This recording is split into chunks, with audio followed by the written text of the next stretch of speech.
Dear friends, मासिक मूल्यांकन परीक्षा नवंबर के लिए आपके बोर्ड ने जो है आपका प्रश्न पत्र जारी कर दिया है। तो इस जारी प्रश्न पत्र का सॉल्यूशन हम देखेंगे। जिस जिले में हो चुका है वहाँ से ये प्रश्न पत्र आया हुआ है। आप भी अपने प्रश्न पत्र को हमारे पास सेंड कर सकते हैं हमारे व्हाट्सएप नंबर पे 8469022568। इस व्हाट्सएप नंबर पे आप इसको सेंड कर सकते हैं। जो भी आपका कोई क्वेश्चन पेपर है जिसका सॉल्यूशन आप चाहते हैं, जो कि बोर्ड के द्वारा जारी किया गया है, ध्यान रखना आप कि बोर्ड के द्वारा वो क्वेश्चन पेपर लिया गया हो। यहाँ पर आपका पहला जो प्रश्न है इसमें पूछा गया 120 को अभाज्य गुणनखंडों के रूप में आप लिखेंगे तो कैसे लिखेंगे। तो हम सिंपली 120 को क्या कर लेंगे, डिवाइड कर लेंगे। आपको सभी को पता है हम करते हैं, एलसीएम ले लेंगे। 2 से करेंगे तो आ जाएगा 60, फिर 2 से करेंगे तो आ जाएगा फिर 30, फिर 2 से करेंगे तो आ जाएगा 15। ये तो सभी को पता ही है। इसके बाद में हमें 3 से करना पड़ेगा, 3 पंजे 15। तो यहाँ पर आपका ख़त्म हो जाएगा, फिर लास्ट में 5 से ही करना पड़ेगा। तो हमारे पास आ गया 2 × 2 × 2, 3 बार तो 2, और उसके बाद में एक बार 3 और एक बार 5, तो 2 × 2 × 2 × 2 × 3 × 5। तो ये हमारा आंसर हो गया ए। इसके बाद दूसरा जो क्वेश्चन पूछा है, इसमें पूछा है आपसे संख्या 12, 15 और 21 का एलसीएम आपको निकालना है। तो पहले 12 का निकाल लीजिए। ठीक है, 12 का निकालोगे तो आपका कितना आ जाएगा, 12 का निकाल लेते हैं, या सीधे 12, 15 और आपका 21 का ही निकाल लेते हैं। ठीक है, ये सीधा सीधा आ जाएगा आपका। तो यहाँ पे ये 3 से कर लेते हैं, 3 से सारे कट जाएंगे। तो 3 एकम 3 चौक 12, 3 पंजे 15 और 3 सत्ते 21, सभी को पता है ये। अब यहाँ पे देखो सारी संख्याएं अलग अलग हो गई हैं, यानी कि सब नहीं कटेंगे। तो यानी को सभी को गुणा कर देंगे। 3 चौक 12, पंजे 60 और 16 सत्ते आपका हो जाएगा 42। ठीक है, तो आपका 420 आ गया। ठीक है ना। ये देखो 35, 35 चौको आपका कितना हो जाएगा, 35 दूनी 70, 140 और 114, 140 गुणा 3 बचा आपका, तो 14×3 = 42। ठीक है, तो ये आपका 420 आ गया। तो बी ऑप्शन करेक्ट हो जाएगा। इसके बाद क्वेश्चन नंबर 3 की बात करते हैं। क्वेश्चन नंबर जो 3 है, यहाँ पर जो है द्विघात बहुपद, ये बताना है कि जिनके शून्यांकों का योग जो है आपका √2 और गुणनफल 1/3 है, तो वो कैसी समीकरण होगी, ये आपको बताना है। तो देखिए मैंने यहाँ पे इसको सॉल्व कर रखा है। इसको कैसे लिखना है कि हमें पता होता है कि जो भी आपका बहुपद होगा वो होगा हमारा, जब शून्यांकों का योग कहाँ लिखा था, तो x² माइनस शून्यांकों का योग गुणा x, या x गुणा शून्यांकों का योग प्लस शून्यांकों का गुणनफल। ये हमारा जो है एक द्विघात समीकरण का रूप होता है। तो हमारे पास शून्य x² है ही, जो कि इस समीकरण के हिसाब से हम इनकी वैल्यू रख देंगे। तो हमें देखिए x² का x² आ गया, और इस शून्यांकों का योग कितना दे रखा है, √2 दे रखा है। आप देख रहे हैं यहाँ पर, आपको स्टार्टिंग में ही क्वेश्चन में लिखा हुआ है, उसको बहुत ध्यान से समझना है कि यहाँ पे √2 दे रखा है गुण आपका योग। ठीक है, और गुणनफल दे रखा है 1/3। ठीक है, इनको हम रख देंगे। तो देखो शून्यांकों का योग की जगह हम हमने √2 रख दिया। ठीक है, x तो है ही पहले से, और यहाँ पर शून्यांकों का जो गुणनफल है हमारे को दे रखा है 1/3, तो इसको हमने 1/3 यहाँ रख दिया। ठीक है, यही समीकरण थी हमारी, इस समीकरण में रख दिया, ये समीकरण बन गई। अब इस समीकरण को हम सॉल्व कर देंगे। हम सॉल्व करेंगे तो क्या करेंगे, सीधा सीधा इसका एलसीएम ले लेंगे। इस 3 को हटाना है, तो इस 3 का एलसीएम लेंगे तो 3 इससे मल्टीप्लाई हो जाएगा और 3 इससे मल्टीप्लाई हो जाएगा। तो क्या आंसर आ जाएगा, 3 यहाँ से हट जाएगा, तो हमारे पास क्या आ जाएगा, 3x² माइनस 3√x + 1। ठीक है, ये समीकरण हो गई। तो ये समीकरण जो है हमें देखना है कहाँ पे ऑप्शन में है, तो ऑप्शन बी में है। तो ये हमारा राइट ऑप्शन हो गया। ठीक है, अब आते हैं हम नेक्स्ट क्वेश्चन की तरफ। यहाँ पे पूछा गया है किसी बहुपद px के लिए ग्राफ दिया गया है और शून्यांकों की संख्या पूछी गई है। तो यहाँ पर आपको px का ग्राफ दिया गया, तो आपको देखिए शून्यांक कितनी जगह काट रहा है, 1 जगह, 2 जगह, 3 जगह, और फिर से आपका जीरो के पास में काट रहा है 4 बार। तो आपका जो है आंसर ए ऑप्शन करेक्ट हो गया। उसके बाद आते हैं हम समीकरण युग्म दे रखा है आपको a1x + b1y + c1 = 0 है, तथा a2x + b2y + c2 = 0 है। तो इसमें एक a1/a2 = b1/b2 = c1/c2 हो, ये वाला अगर कंडीशन हो तो समीकरण युग्म के अनेक हल होंगे। यहाँ पर मैंने आपको समीकरण याद करने के लिए दे दी है, याद कर लेना। अगर आपका a1/a2 = b1/b2 नहीं होगा, ये समीकरण होगी, तो केवल एक हल होगा। अगर ऐसी समीकरण आ जाए जो अभी अभी पूछी गई है, तो इसके अपरिमित रूप से अनेक हल होंगे। और अगर आपका c1/c2 जो है इसके बराबर नहीं होगा, यानी कि तीसरी कंडीशन बनेगी, तो तीसरी कंडीशन में आपका जो है कोई हल नहीं होगा। अगर ये आता है तो ध्यान रखना, ये आएगा तो कोई हल नहीं, ये आएगा तो अनेक हल, और ये आएगा तो केवल एक हल। ठीक है, तो इस तरह से ये समीकरण है। तो हमने आंसर दे दिया कि अपरिमित अनेक हल होंगे। ठीक है, ये मैंने आपको यहाँ ऑप्शन में बता दिया। अब आगे बढ़ते हैं 6 नंबर क्वेश्चन पे। 6 नंबर क्वेश्चन में आपसे फिर से क्वेश्चन पूछा है, निम्न में से कौन सा द्विघात समीकरण है। तो देखिए इसको सॉल्व करोगे तो ये आएगा आंसर, मैंने निकाल दिया है, x+4 = 0, ये आएगा इसका सोल्यूशन। इसको आप सॉल्यूशन करोगे सबको पूरा मतलब इसका स्क्वायर खोलोगे, a - b का होल स्क्वायर वाला फॉर्मूला लगाओगे, जो कि हमारा हो जाता है a² + b² - 2ab। ठीक है, अब a की जगह x है और b की जगह 2 है, बस इसमें रख देना, इस तरह से समीकरण खुल जाएगी। फिर इसके बाद में इसको लेफ्ट की जगह राइट में ले लेना और सबको सॉल्व कर देना। तो इसका जो आंसर आएगा वो हमारे पास आएगा x² आएगा, यहाँ पे स्क्वायर नहीं है, x² - 6x + 7। ठीक है, ये आंसर आएगा। और हमारा जो तीसरा समीकरण है ये वाला, इसमें हमारे पास आ जाएगा आंसर -x + 5, केवल इतना ही आएगा। और डी वाला ऑप्शन तो है ही नहीं, द्विघात समीकरण की बात हो रही है, तो यहाँ क्यूब है, और क्यूब का मतलब है कि ये x³ हो जाएगी, कि द्विघात समीकरण नहीं होता है। तो ये वाला तो ऑप्शन है ही नहीं, बस 3 ऑप्शन में देखना था। तो इसमें x² नहीं आया, इसमें भी x² नहीं आया, इसमें आया था x², जो मैंने अभी आपको लिख के दिखाया है। इसका आंसर जो है ये आएगा, ठीक है, खोलने पे। तो हमारा जो बी ऑप्शन है ये करेक्ट हो जाएगा, इसीलिए मैंने इस पर निशान नहीं लगाया था, मैं आपको पहले समझा दूँ इसलिए। ठीक है, तो ये आपका आंसर होगा x² - 6x + 7 = 0, ये आंसर आएगा, ध्यान रखना आप। तो ये हमारा जो है द्विघात समीकरण है। अब आते हैं हम नेक्स्ट क्वेश्चन पे। एपी दे रखा है आपको, 21, 18 और 15 का कौन सा पद है जो शून्य होगा। तो वो 8वां पद होगा जो शून्य होगा। कैसे होगा ये भी बता देता हूँ, क्योंकि ऐसा क्वेश्चन आ जाए तो कैसे पता चलेगा आपको।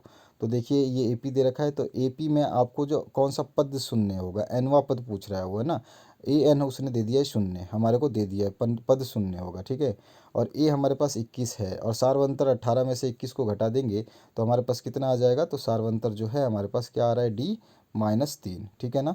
हमारा क्या होता है, पिछले वाले पद में से अगले वाले पद को घटा देना, तो -3 आ गया।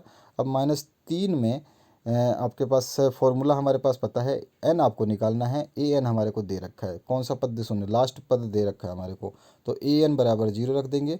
ठीक है, फॉर्मूला हमारे पास होता है a+n1 × d, और n हमें निकालना है, d हमने अभी अभी देखा कि 3 निकाल रखा है, और a हमारे पास 21 है, तो 21 रख देंगे, यहाँ पे 3 रख देंगे। इसको सॉल्व करेंगे तो हमारे पास आ जाएगा टोटल मिला के 3n = 24। तो यहाँ से n की वैल्यू निकालेंगे तो n बराबर कितना आ जाएगा, 24/3, है ना। n यहाँ छोड़ देंगे तो यहाँ आ जाएगा 3, और 3 × 8 = 24, 8 बार में कट गया, तो 8वां पद जो है हमारा आंसर हो जाएगा। तो ये हो गया हमारा सोल्यूशन। आगे बढ़ते हैं 8वें प्रश्न पे।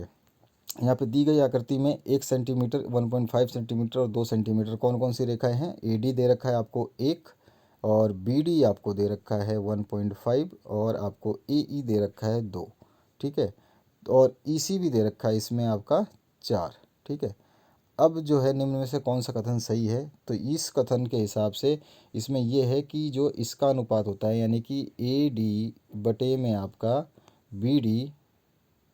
BD बराबर होते हैं आपके AE बटे में EC, ठीक है, इस तरह से बराबर होते हैं। तो जो हमारा रूल होता है उसमें होती है क्या कि DE रेखा जो है वो समानांतर होगी BC के। तो यहाँ पे हमारा ए ऑप्शन करेक्ट हो जाएगा, ठीक है। तो ये हमारा आंसर हो गया ए ऑप्शन, ठीक है। जब इस तरह का कंडीशन दिया हो ना, ये बराबर, ये बटे में ये, मैं बता देता हूँ दोबारा से, कि आपका ये अपॉन में ये दिया हो, बराबर दिया हो ये अपॉन में ये, तो आपका जो आंसर आ जाएगा वो आ जाएगा। हमेशा जो ये रेखा होती है समानांतर होती है इसके, तो ये हो जाएगा DE = BC, ठीक है। तो ये कथन हमें बताना था, तो यहाँ ए ऑप्शन करेक्ट हो जाएगा। आगे बढ़ते हैं नेक्स्ट क्वेश्चन पे। नेक्स्ट क्वेश्चन में जो पूछा गया आपसे, यदि दो समरूप त्रिभुजों के संगत भुजाओं का अनुपात अगर 4:9 है तो उनका क्षेत्रफल का अनुपात आपको बताना है। अभी अभी मैंने प्री टेस्ट का पेपर मैथमेटिक्स का सॉल्व करवाया है, टेस्ट का, ठीक है। प्री टेस्ट का अगर आपने देखा नहीं होगा तो देख लेना, आपके एग्जाम के दृष्टिकोण से बहुत ही महत्वपूर्ण प्रश्न है। प्री टेस्ट के जो पेपर मैंने डाले हैं काफ़ी इंपॉर्टेंट रहेंगे आपके लिए, ठीक है। और जितने भी आपके मासिक जांच परीक्षाओं के प्रश्न पत्र डाले हैं वो तो काफ़ी इंपॉर्टेंट है ही। उसके अलावा मैंने आपके 4 सेट 2021 के मॉडल पेपर कराए हैं, उनको पढ़ लेना। और ये 2022 के लिए जो सेट्स आप देख रहे हो 5 सेट, इनको भी आपको पूरा कंप्लीट करना है। तो ये सारे वीडियोस अगर आप पढ़ते हो तो 90+ स्कोर आसानी से ला सकते हो, ये मैं गारंटी दे सकता हूँ। अगर आपकी मर्ज़ी है तो आप उन सारे वीडियोस को पढ़िए जो मैंने इस चैनल पे डाल रखे हैं। उसके बाद में यहाँ पर जो है अनुपात क्या होता है कि एक्चुअली भुजाओं का जो अनुपात होगा, जो भी भुजाओं का अनुपात होगा उसका स्क्वायर हो जाता है आपका, जो भुजाओं का स्क्वायर अनुपात होता है इसके, ये होता है उसका क्षेत्रफल, यानी कि एरिया के बराबर, ठीक है। तो यहाँ पर देखो, यहाँ पे जो भुजा दे रखी है, यहाँ पे देखो, यदि दो समरूप संगत भुजाओं का अनुपात जो है 4:9 है तो उसका क्षेत्रफल कितना होगा, तो इसका स्क्वायर कर देंगे। भुजा दे रखी है ये, तो स्क्वायर हो जाएगा 4×4 = 16 और दूसरा हो जाएगा 9×81, तो 16:81। तो कौन सा आ गया, डी ऑप्शन करेक्ट। अब इसके बाद आते हैं नेक्स्ट क्वेश्चन पे। 10वां जो क्वेश्चन इसमें पूछा गया, 10 सेंटीमीटर त्रिज्या के वृत्त की दो समानांतर स्पर्श रेखाओं के बीच की दूरी क्या होगी। तो देखो ये है आपकी कोई व्रत और इसमें है एक समानांतर बोल रहा है ना, ये आपका ये हो गया समानांतर दोनों, ठीक है। समानांतर स्पर्श रेखा है, एक ये टेंजेंट और एक ये टेंजेंट, इस दोनों बराबर लाइन जा रही हैं, दोनों तरफ डिस्टेंस बराबर है। अब ये पूछ रहा है कि इसके बीच की दूरी क्या होगी। तो त्रिज्या कितनी दे रखी है, आर, यानी कि त्रिज्या होता है सेंटर, सेंटर दे रखा है 10, तो इसका दुगना कितना हो गया 20, 20 की दूरी पर ये है, तो हमारा बी ऑप्शन करेक्ट हो जाएगा। अब इसके बाद आते हैं बड़े प्रश्नों की तरफ, ठीक है। अब कोई भी 4 प्रश्न हल करने हैं, मैंने सारे हल कराए हैं।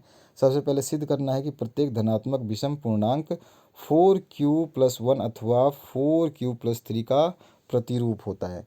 तो यहाँ पे देखिए, हम आइए मानते हैं धनात्मक विषम पूर्णांक जो है ए लेकर के प्रश्न को हल करना आरंभ करते हैं, और हम ए और बी को जो है हम मान लेते हैं कि विभाज्य एल्गोरिथम का प्रयोग करके, ठीक है।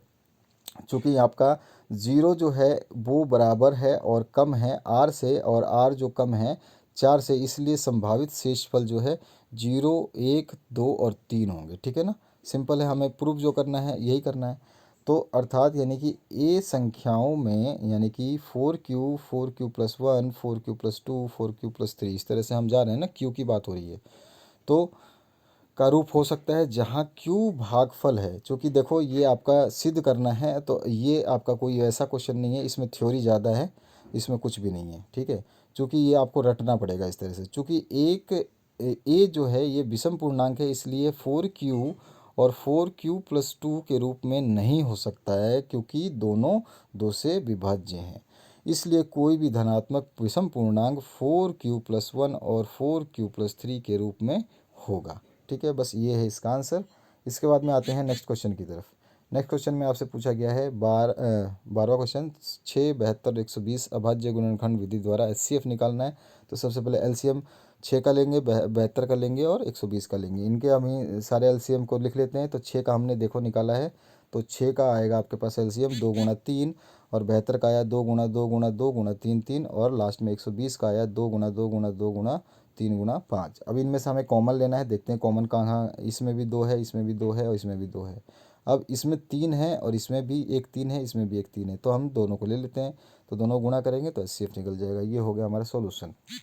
इसके बाद है वह द्विघात बहुपद ज्ञात करें जिसके शून्यांकों का योगफल और गुणनफल क्रमशः 1 और 3 है। अभी हमने एमसीक्यू किया था, वही वाला हमारा फॉर्मूला लगेगा, x² और माइनस शून्यांकों का योग, शून्यांकों का योग 1 दे रखा है तो उसकी जगह 1 रख देंगे। x तो हमारे साथ रहेगा ही, ठीक है ना, ये तो पता ही है, x रहेगा, 1 हमारा शून्यांकों का योग है, और लास्ट में जो यहाँ पे आता है गुणनफल आता है, तो 3 हमारा गुणनफल है, इसको रखा, और ये इक्वेशन क्या बन गई, x² माइनस यहाँ पे 1 × x करोगे तो x ही आएगा, x+3, तो ये हमारा इक्वेशन बन गया, ठीक है। इसी तरह का एक और प्रश्न देखेंगे हम। अब सिद्ध करना है कि वृत्त के व्यास के सिरों पर खींची गई स्पर्श रेखाएं समानांतर होती है। तो व्यास मतलब ये होता है पूरी परिधि, जो आपका रेडियस का दुगना, और इसके जो लास्ट में ये खींची गई हैं ये क्या होती है, समानांतर होती है, क्योंकि ये 90 डिग्री एंगल है, ये भी 90 डिग्री एंगल है, तो ऑटोमेटिक ये और ये समानांतर हो जाएंगी, ठीक है। इसके बाद आते हैं हम नेक्स्ट, इसी का जो विस्तृत रूप है मैंने यहाँ पे लिख रखा है, क्योंकि आपको ऐसे ही सॉल्व करना है, तो इसको आप देख लेना, एक एक पॉइंट आप देख सकते हो, जैसे मैंने आपको बताया बस वही चीज़ यहाँ पे लिखी गई है, कुछ भी ऐसा चीज़ नहीं है जो मैंने आपको नहीं बताया, ठीक है। वो केवल आपको प्रूव करेगा कि दोनों जो है समानांतर तभी होंगी जब उनका 90 डिग्री का एंगल होगा, यहाँ पे दिखा रहा है बस। तो यहाँ पर ओ भी बराबर परपेंडिकुलर हो जाएगा, लंब हो जाएगा पी क्यू के। इस तरह से हमारा ये सॉल्यूशन जो है कंप्लीट हो जाएगा। तो ये पूरा का पूरा सॉल्यूशन आप इस तरह से, यहाँ पे एक अंतःकोणों का युग्म है, तो वो भी आपको पता है 90 डिग्री की वजह से, ठीक है। और यहाँ पर आर एस और पी क्यू बराबर है, तो इसीलिए आर एस और जो पी क्यू हैं वो समानांतर हो जाएंगे, ठीक है। तो ये पूरा का पूरा ये आपका आंसर है, आप इसको देख सकते हैं। तो मैंने जैसे बताया बस वैसे ही आपका है, बस लिखा गया है यहाँ पे, तो उसको डिटेल में क्या बताऊँ मैं आपको। उसके बाद 15 नंबर जो क्वेश्चन है, यहाँ पर ए बी सी समकोण समद्विबाहु त्रिभुज है, तो जिसका कोण सी समकोण है, तो सिद्ध करना है AB² बराबर 2AC होता है। तो हमने चित्र बना लिया, और इसने क्या बोला कि आपका जो है देखिए यहाँ पर एक समकोण समद्विबाहु है। समद्विबाहु मतलब हो गया कि आपकी दो भुजाएं बराबर होंगी, यानी कि आपका एक AC जो भुजा है ये आपका बराबर होगा किसके, BC के, ठीक है ना।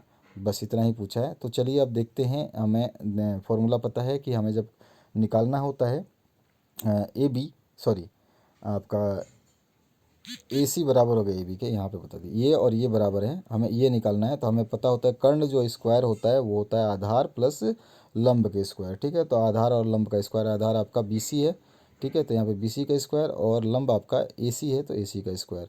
और हमने कहा कि ये दोनों बराबर हैं तो इसको भी हम AC मान सकते हैं या इसको भी AC मान सकते हैं। तो AC की जगह AC, BC को AC में चेंज कर दिया, क्योंकि हमारे से AC प्रूव करना है। अगर BC बोलता तो हम BC में AC को लिख देते हैं।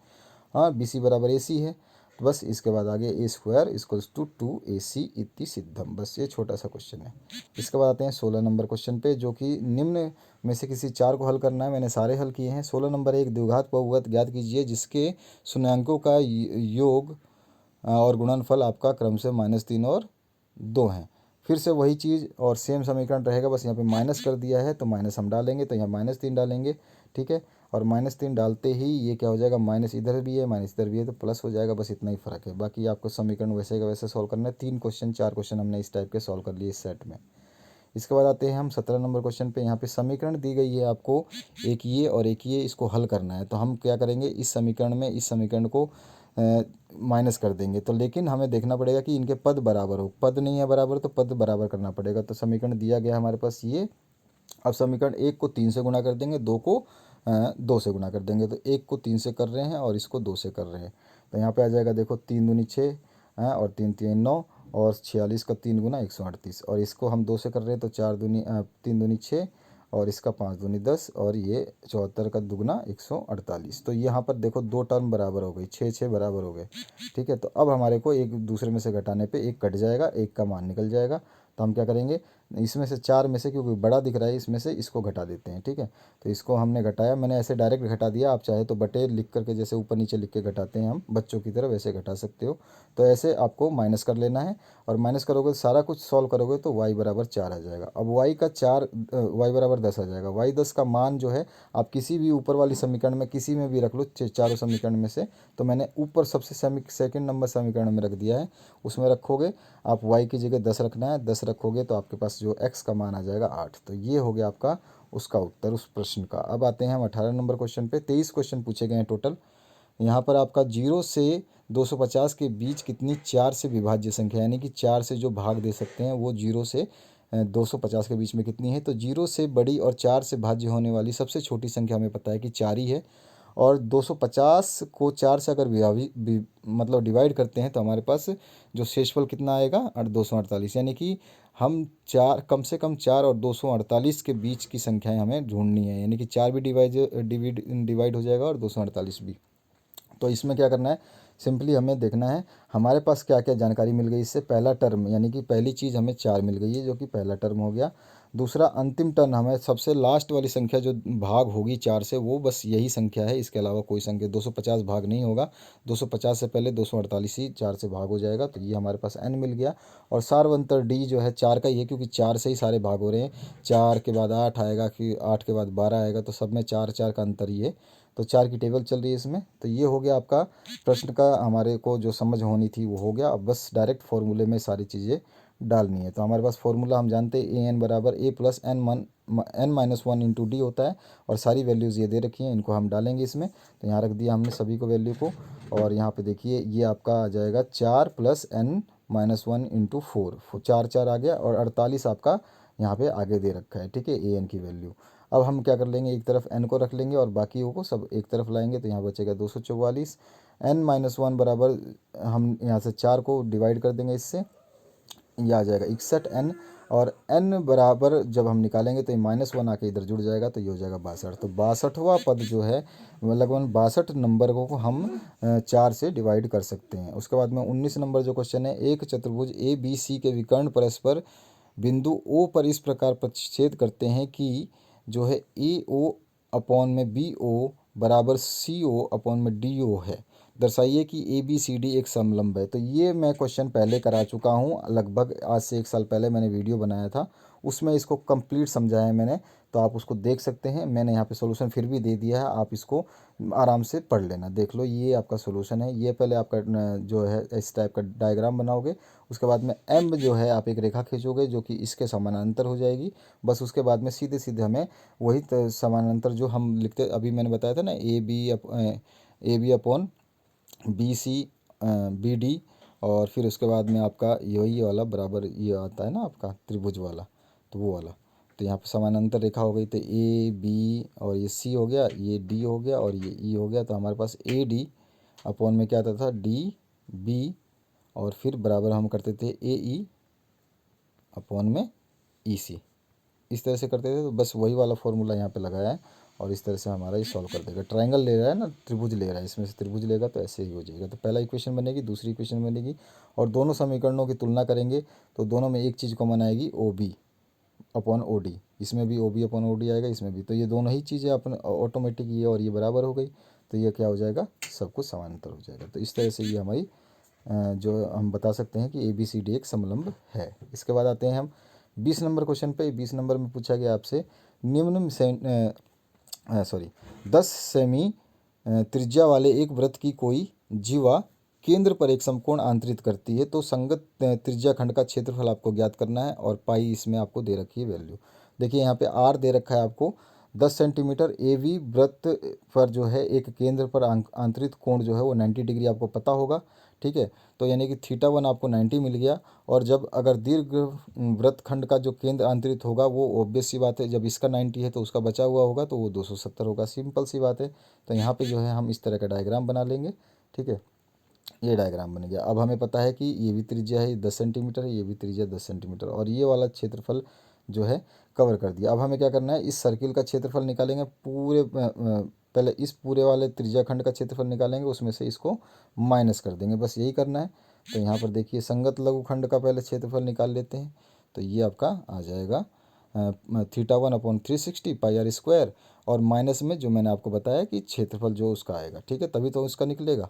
अब इसके बाद में हम इसकी वैल्यू रख देंगे। θ1 90 थी, अभी हमने देखा पाई का मान दे ही रखा है, 1/2 हमारा है ही, और आधार गुणा ऊंचाई जो है हमारा त्रिभुज का, तो हमारे को 10 दे ही रखा है, ठीक है। तो यहाँ पे आ गया, तो इसको हम निकालेंगे तो 28.5 सेंटीमीटर स्क्वायर जो है इसका संगत लघुखंड का क्षेत्रफल आ जाएगा। इसी तरह से संगत दीर्घ खंड का, इसमें क्योंकि पूछा नहीं है कि किसका निकालना है तो मैंने दोनों निकाला है। संगत दीर्घ खंड का जो है हमें क्षेत्रफल निकालना है तो उसमें θ2 वाला वैल्यू रखेंगे, तो θ2 अपने निकाल देते हैं, और θ2 रखने के बाद में जो है हमारा आंसर आ जाएगा 235.5 सेंटीमीटर। तो हमारा जो यहाँ पर जो क्षेत्रफल आया ये बड़ा वाला, वो अभी हमने नीचे देखा, उसके अलावा जो हमने निकाला वो नीचे हमने ये वाला देखा, ठीक है। अब चलिए हम स्टार्ट करते हैं नेक्स्ट क्वेश्चन की तरफ। तो नेक्स्ट जो आपका 21वां क्वेश्चन है, इसमें द्विघात समीकरण जो है 2x² - 4x + 3 का विविध कर ज्ञात करना है, मूल की प्रकृति बतानी है, और मूल वास्तविक हो तो उन्हें ज्ञात करने हैं। तो सबसे पहले ये समीकरण दिया गया है, इसकी तुलना कर लेंगे स्टैंडर्ड समीकरण से ax² + bx + c से। और विविधकर का मान जो होता है, ये समीकरण याद रखनी है, फॉर्मूला है b² - 4ac होता है। बी विविधकर को हम जो है आप किसी से भी डिनोट कर सकते हैं, बी से कर सकते हैं, डी से कर सकते हैं, ठीक है। तो आप डी से करेंगे। इसके बाद में आपको सीधा सीधा यहाँ से आपको 2 मिल जाएगा, ए की वैल्यू, -4 मिल जाएगी, बी की वैल्यू यहाँ पे दे रखी है, और प्लस का 3 का मिल जाएगा आपको सी की वैल्यू। तो सारी वैल्यू मिल गई। अब इस वैल्यू को हम पुट करेंगे इस इक्वेशन में, यहाँ पे इस वाली विविधकर वाली इक्वेशन में। तो ये रहा विविधकर की इक्वेशन, इसके अंदर सारी की सारी वैल्यू पुट करी, सॉल्व किया तो -8 आया। -8 आया, इसका मतलब क्या हो गया कि b² - 4ac जो है कम हो गया जीरो से, और जीरो से जब कम हो जाता है तब क्या होता है, तो दिए गए समीकरण का कोई भी वास्तविक मूल नहीं होगा। जब होगा ही नहीं तो निकालेंगे कहाँ से, तो ये हमारा आंसर हो गया, ठीक है। तो यहाँ पर ये क्वेश्चन कंप्लीट। 22 नंबर क्वेश्चन जो है इसमें आपको सिद्ध करना है कि किसी त्रिभुज में एक भुजा के समानांतर अन्य दो भुजाओं को भिन्न भिन्न बिंदुओं पर प्रतिच्छेद करने वाली एक रेखा खींची जाए तो यह रेखा अन्य दो भुजाओं को समान अनुपात में विभाजित करती है। तो ये आपका थ्योरम नंबर 6.1 है, आप इसको पढ़ सकते हैं। मैंने आराम से आपको कई वीडियो में समझाया हुआ है, अगर आपने उन वीडियोस को देखा होगा। और नए हैं तो अभी इतना समय नहीं है कि मैं इसको समझाऊं, बाकी आप उस वीडियो को देख सकते हैं। ये आपका उत्पत्ति लिखना है, इस तरह का डायग्राम बनेगा, और ये पूरा का पूरा इस तरह से लिखना है। क्वेश्चन आपका जो है इसी तरह से सॉल्व करना है, तब जाके आपको पूरे नंबर मिलेंगे। तो ये आपका आगे का पोर्शन है बिल्कुल आसान है, कुछ भी नहीं है, बस आपको थोड़ा सा एक बार धैर्य करके समझना है, उसके बाद कुछ भी नहीं है। तो ये है आपका लास्ट, यहाँ पे हमारे को सिद्ध करना था कि हमारा जो है ये और ये हमारा एरिया हो जाएगा। तो बस यही हमें बताना था, ठीक है। तो प्रमेय से हमें प्राप्त होता है ये चीज़।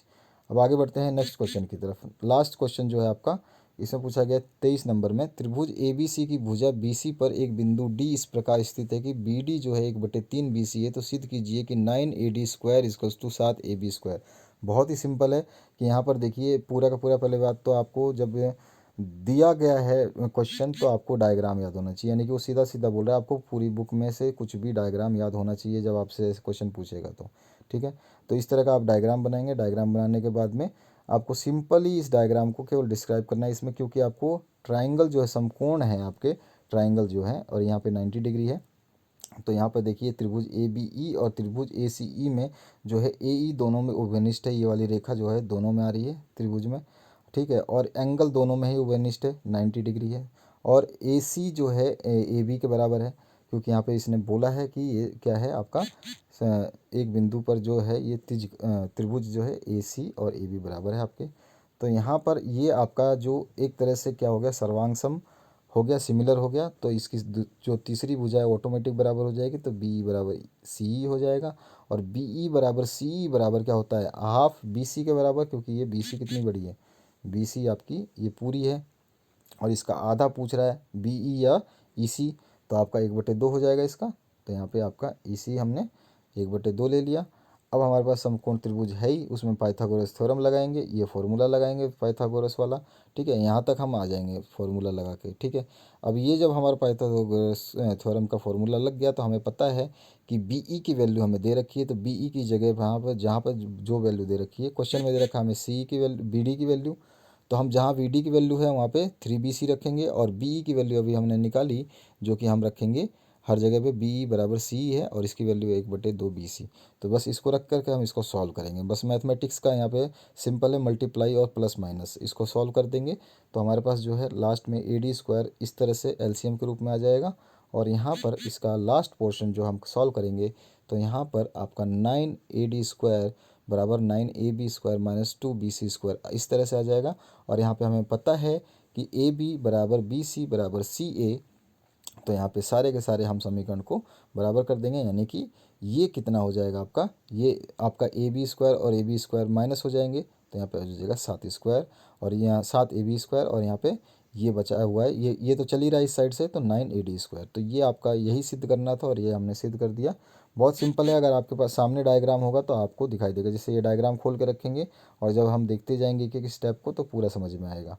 तो क्योंकि डायग्राम नहीं है, ऊपर नीचे करना पड़ेगा, तो आप कंफ्यूज हो जाओगे, तो बस ये डायरेक्ट इस तरह से मैंने समझा दिया।